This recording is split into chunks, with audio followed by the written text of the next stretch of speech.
Mayong buntag mga igsoon o mga higala ko. Kumusta ka mo? Kumusta ang inyong mga kinabuhi? Shout out ay diha sa mga anak o mga kabatan-unan. Naka-experience ba mo or nakasinati mo nga kamo gidisiplina sa inyong mga ginikanan, gitambagan, gimaymayan ug gikurik sa mga butang nga dili angay nga buhaton. Unya gikastigo o gipanton kamo. Nagpaila lamang kini nga kamo tinuod nila nga mga anak ug nagpaila lamang kini nga kamo tinuod nila nga mga gihigugma.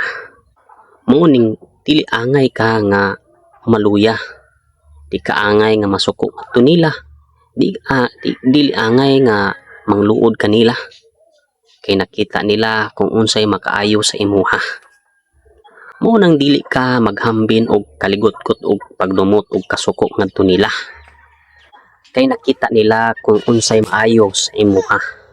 Mao po ni ang gisulti diha sa pulong sa Ginoo diha sa Hebrehanon kapitulo 12 bersikulo 5 nga nag-ingon, anak, isipa nga mahinungdanon ang pagdisiplina sa Ginoo kanimo ug ayaw kaluya kun badlungon kaniya, kay disiplinahon sa Dios ang tanan nga iyang gihigugma ug kastigohon ang tanan iyang mga anak nga giila.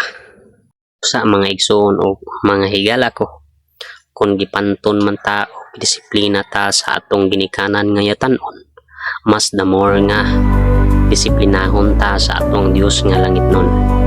Kung di ta angay nga maluya, nga dili na ta mo simba niya, nga dili na ta mo ampo niya, nga dili na ta magbasa sa pulong niya, inon ato kining paningkamutan og tinguhaon nga diin nagpaila nga sa kanunay ang Dios sa atua mahigugmaon.